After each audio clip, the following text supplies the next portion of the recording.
The good news is we have significant improvements in our mid-facial deficiency treatments in the clinic. We combine the palatal expansion with the face mask therapy to overcome the mid-face deficiency on the growing patient.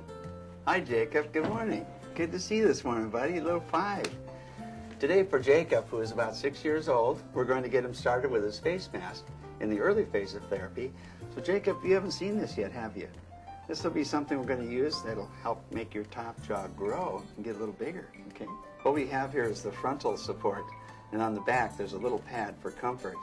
And then at the cheek area, there's a little support region, and we can shape that to the cheek so that it matches the contour of the patient. So I can just take my knuckle and just gently curve this so that when it has been done, we can see there's a curvature that contours to his cheekbone.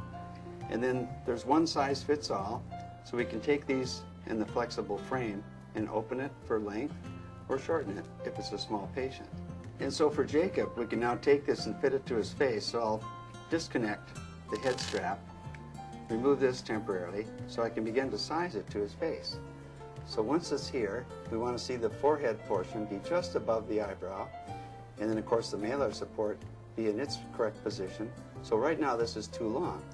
So the good news is I can take this and in a gentle way just squeeze it to make it smaller so it matches his face. And then the front crib is down here where the elastics will attach from the expander. Now we want this part to be comfortable for the patient. So this easily disconnects, it's just Velcro. And the idea here is to have it be just tight enough so it stays to the face and to the head, and not too tight so it compresses the face and becomes uncomfortable. And so for Jacob here, as we go to the face, we want this to rest comfortably on the frontal region and the malar region, and then the head cap assembly will just gently come around, and it's just tight enough to keep it in its place during sleep. Not too tight so that it's uncomfortable, and not too loose to permit it to dislodge. We use these makeup sponges for comfort. So the first week or two, to help the patient become accustomed to the appliance, this little comfort sponge can be inserted underneath the cheek pad. And it just kind of rests there and becomes like a little pillow. And so the mothers are instructed to use these if needed, and if the patient doesn't need them at all, that's fine too. Let's talk for a moment about the temporal mandibular joints. The reason we don't have a chin region on this face mask is because we do not want to compress the posterior attachment region of the temporal mandibular joints. That would be very unfavorable. Hi, Amanda. Hi. Thanks for coming in this morning. One of the beautiful things about patients that are younger is that we can develop the maxillary complex in about 1 year or less, and we want to overcorrect by about 20 or 30%. And I want to ask you, when you take this off in the morning, are your teeth sore? No. How about your cheeks and forehead? No. You're comfortable? Do you have any red marks where these little cheek areas are? No. Wonderful. Thanks for coming in. There you go. When you wake up in the morning, are you sore? No. Do you have any little red spots? Sometimes. Show us where. Right around the edge. And then how long does it take it to go away? Just a few minutes. And then you're okay after that? Mm-hmm. Do your teeth get sore? No. Good girl. Give me a 5. Thanks for coming in today.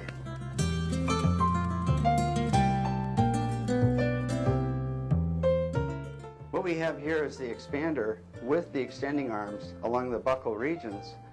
The expansion part in the center, the buccal arms to permit the attachment of the elastics to the face mask. And then as the patient wears this, the front of the smile comes downward as the occlusal plane tips and improves during treatment. Let's clarify how we do the turns on the palatal expansion device with the face mask.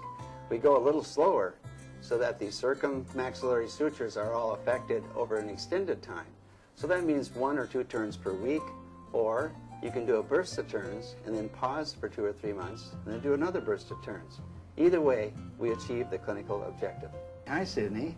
She has her upper expander just as the lateral incisors are erupting, and with that she has her protraction face mask. She's assembled it just fine. And you want to hook up your elastic, Sydney, for us, please? It's a little high on her face, so we'll just bring it down a little bit for comfort. We'd like to see this be near the malar process and this just above the eyebrows.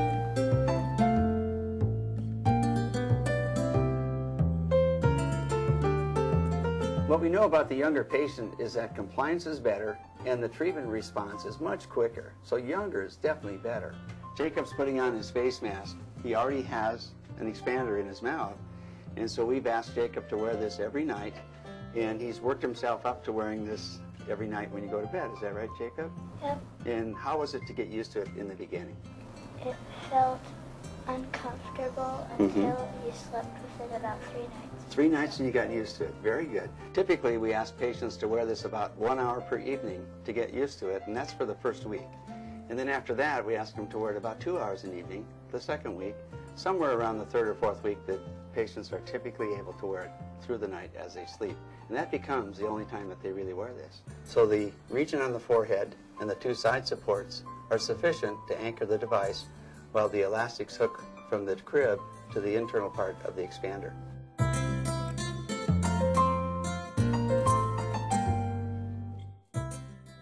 As Taylor is wearing this face mask, kids at this age in mixed dentition are going to have an expander in the upper and the face mask accompanying that so that we can affect and improve the mid-face deficiency. We know from research that after the kids have worn the expander and the mid-face protraction device, that even though they've had improvement, they return back to the same class 3 growth pattern.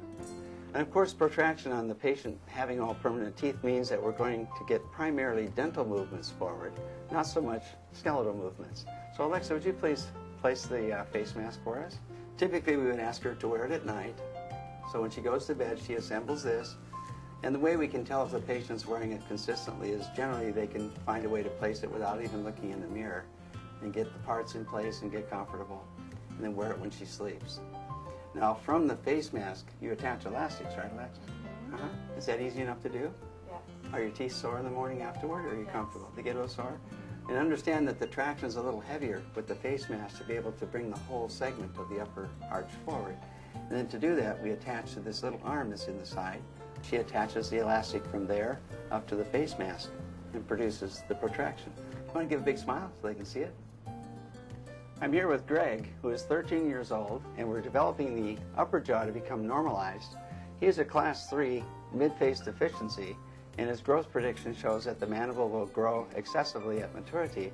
And what we want to do is develop the maxillary complex to have the normal width, the normal length, and nice smile, so that at maturity, if we need to do a surgical procedure to normalize the mandible, we'll already have a normalized maxillary component. At this point, we're going to have Greg hook up the elastics for us. And he's wearing this face mask at night with an expander, and he attaches them from left side to right and from right side to left of the crib.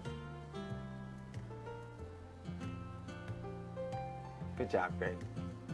We also know that we must overcorrect. We must bring them forward about 20 or 30% more than the treatment goal. And we also know that the patient returns to the class 3 growth pattern that is part of their genetic condition. You know, it's better to build boys and shape the faces and jaws than to repair men with surgery later. Now, of course, surgery is beneficial, but there's a whole lot we can do with mid-face orthopedics on the growing child.